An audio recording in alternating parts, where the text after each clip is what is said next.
नमस्कार दोस्तों, हम लोग सॉल्व कर रहे हैं जीआईसी और पीजीटी के मोस्ट इम्पॉर्टेंट क्वेश्चंस जो प्रीवियस ईयर पेपर में बार बार रिपीट हुए हैं। क्वेश्चन नंबर 25 तक हमने कल सॉल्व कर लिए थे। आज हम 26 से सॉल्व करेंगे। क्वेश्चन नंबर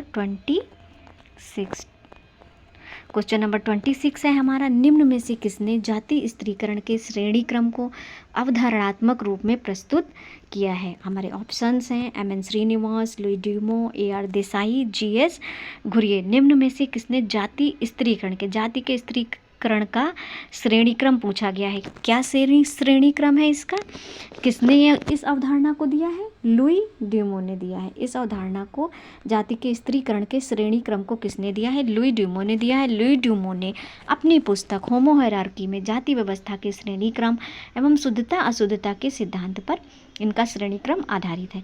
सामाजिक स्त्रीकरण का मार्क्सवादी आधार किस पर निर्भर करता है? सामाजिक स्त्रीकरण का मार्क्सवादी जो आधार है वो धर्म पे है, शक्ति पे है, उत्पादन के साधनों पर नियंत्रण है या फिर प्रतिष्ठा पर है? तो उत्पादन के साधनों पर नियंत्रण है।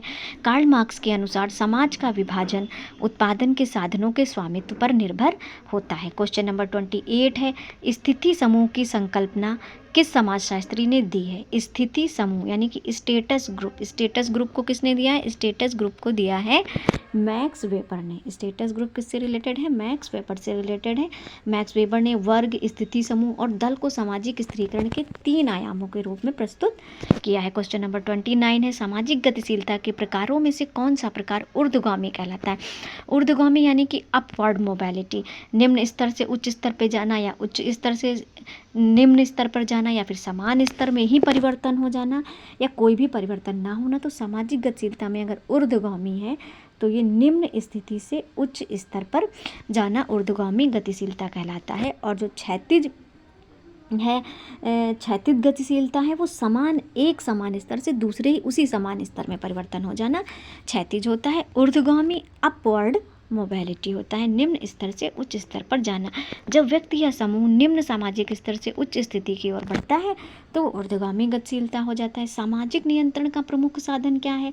शिक्षा है, कानून है, धर्म है या फिर सब है? तो सामाजिक नियंत्रण में सभी सहायक होते हैं। समाज में व्यवस्था बनाए रखने के लिए शिक्षा, कानून और धर्म सभी सामाजिक नियंत्रण के साधन है। पावर इलिट की अवधारणा किसने दी थी? पावर इलिट की अवधारणा दी थी सी राइट मिल्स ने दी थी। पावर इलिट की अवधारणा सी राइट मिल्स ने दी थी, जिसमें उन्होंने राजनीतिक, आर्थिक और सैन्य अभिजात वर्ग के प्रभाव का विश्लेषण किया था। क्वेश्चन नंबर 32 है, सामाजिक स्त्रीकरण के संदर्भ में श्रेणी विभेदीकरण की उत्पत्ति की अवधारणा किसने दी थी?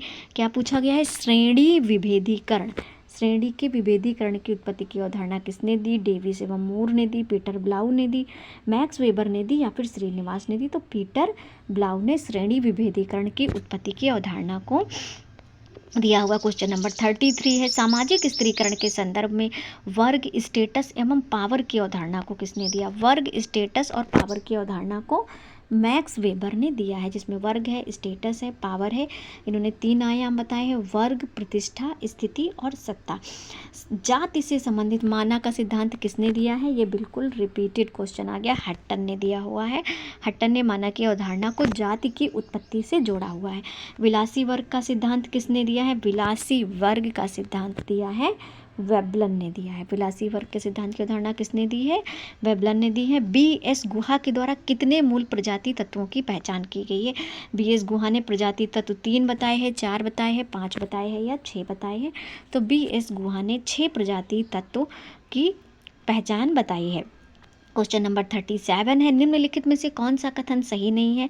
पहला ऑप्शन है जाति व्यवस्था में भोजन पर प्रतिबंध पाया जाता है। अगला है जाति व्यवस्था जन्म पर आधारित होती। नेक्स्ट है जाति व्यवस्था में संस्तरण नहीं पाया जाता है। नेक्स्ट है जाति व्यवस्था में अंतर्विवाह पाया जाता है। अब इसमें से जो सही नहीं वो हमें बताना है।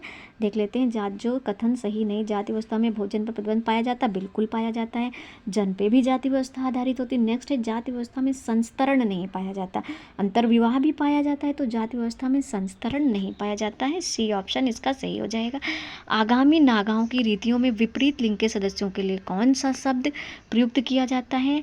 विपरीत लिंग के सदस्यों के लिए आगामी नागाओं में शी शब्द प्रयुक्त किया जाता है। आगामी नागाओं की रीतियों में विपरीत लिंग के सदस्यों के लिए शी शब्द का प्रयोग किया जाता है। जुआंग जनजाति कहाँ पाई जाती है? जुआंग जनजाति छोटा नागपुर में, बस्तर में, या फिर अंडमान में, या उड़ीसा में, या कुर्ग हिल्स में पाई जाती है। तो जो जुआंग जनजाति है वो उड़ीसा में पाई जाती है। जुआंग जनजाति कंधमाल उड़ीसा के क्षेत्र में पाई जाती है। निम्नलिखित में से कौन सी एक बहुपतित्व जनजाति नहीं है? बहुपतित्व जनजाति कौन सी नहीं? बोटिया, टोडा, नीलगिरी की कोटा, या फिर जौनसार बाबर की खस, या फिर गोंड। जो गोंड जनजाति है हमारी वो बहुपतित्व की जनजाति नहीं है। यहाँ पे आंसर नंबर ई सही हो जाएगा। गोंड जनजाति बहुपतित्व जनजाति के रूप में नहीं पाई जाती। बाकी जितनी जनजातियाँ हैं, बोटिया है, टोडा है, नीलगिरी है, जौनसार बाबर है, ये सब बहुपतित्व जनजातियाँ हैं। क्वेश्चन नंबर 41 है, उत्तर प्रदेश के मुसलमानों के बीच जुलाहा जाति समूह में कौन शामिल है?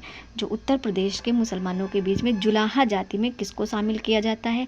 दर्जी को, या फिर कसाई को, या कुम्हार को, या संगतराज को, या फिर बुनकर को। तो इसका ऑप्शन है, क्या पूछा गया है? जुलाहा जाति को शामिल किया जाता है किसमें? बुनकर में। जो जुलाहा जाति है, उत्तर प्रदेश के मुसलमानों के बीच जुलाहा जाति समूह में बुनकर शामिल होते हैं। क्वेश्चन नंबर 42 है, सामाजिक स्त्रीकरण का कौन सा प्रकार संस्तरण, असमानता और विविधता के समान स्त्रीकरण की सारी विशेषताओं को पूरा करता है?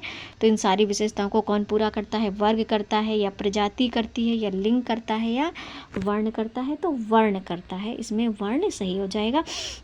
वर्ण व्यवस्था हिंदू सामाजिक संगठन की एक प्रमुख अवधारणा है जो संस्तरण, असमानता और सामाजिक विविधता को स्पष्ट रूप से दर्शाती है। क्वेश्चन नंबर 43 है, भारतीय सामाजिक स्त्रीकरण के अध्ययन के लिए एल ड्यूमो द्वारा किस पद्धति का प्रयोग किया गया था? कौन सी पद्धति का प्रयोग एल ड्यूमो द्वारा किया गया? सामाजिक स्त्रीकरण के अध्ययन के लिए संरचनात्मक कार्यात्मक का किया गया, या फिर द्वंद्वात्मक का किया गया, या संरचनावादी का किया गया, या तो फिर अंतःक्रिया का किया गया? तो संरचनात्मक कार्यात्मक का प्रयोग किया गया है। एल ड्यूमो ने भारतीय जाति व्यवस्था के अध्ययन के लिए संरचनात्मक कार्यात्मक दृष्टिकोण अपनाया है। क्वेश्चन नंबर 44 है, भारतीय जाति व्यवस्था की प्रमुख विशेषता क्या है? भारतीय जाति व्यवस्था की प्रमुख विशेषता पूछी गई है। वर्ग व्यवस्था है, अंतर्विवाह है, लोकतंत्र है, या फिर समानता है? तो जाति व्यवस्था में क्या होता है? अंतर्विवाह ही होता है। क्वेश्चन ऑप्शन नंबर बी सही हो जाएगा। क्वेश्चन नंबर 45 है, जाति एक बंद वर्ग क्लोज क्लास है, क्लोज्ड क्लास, यह कथन किसने कहा है? जाति को बंद वर्ग किसने कहा है? मैकाइवर ने कहा है। जाति को बंद वर्ग मैकाइवर ने जाति को बंद वर्ग कहा है। मैकाइवर ने कहा कि जाति एक बंद वर्ग है क्योंकि इसमें की सदस्यता जन्म से मिलती है और परिवर्तन संभव नहीं होता है। संस्कृतिकरण की अवधारणा किसने दी? एम एन श्रीनिवास ने, डी.पी. मुखर्जी ने, आंद्रे बेतई ने, या फिर रिजले ने? संस्कृतिकरण की अवधारणा तो दी थी एम एन श्रीनिवास ने। संस्कृतिकरण की अवधारणा किसने दी थी? एम एन श्रीनिवास ने दी थी संस्कृतिकरण की अवधारणा। हमारा 47 नंबर का क्वेश्चन है, जाति व्यवस्था का संबंध किससे है? आर्थिक असमानता से, या फिर सामाजिक स्त्रीकरण से, या राजनीतिक शक्ति से, या औद्योगिकीकरण से? जाति व्यवस्था का संबंध है सामाजिक स्त्रीकरण से। जाति व्यवस्था स्तरों में बटी हुई है। सामाजिक व्यवस्था सामाजिक स्त्रीकरण का एक रूप है जिसमें समाज को ऊंच नीचे के आधार पर बांटा जाता है। क्वेश्चन नंबर 48 है, शुद्धता और अशुद्धता का सिद्धांत किससे संबंधित है?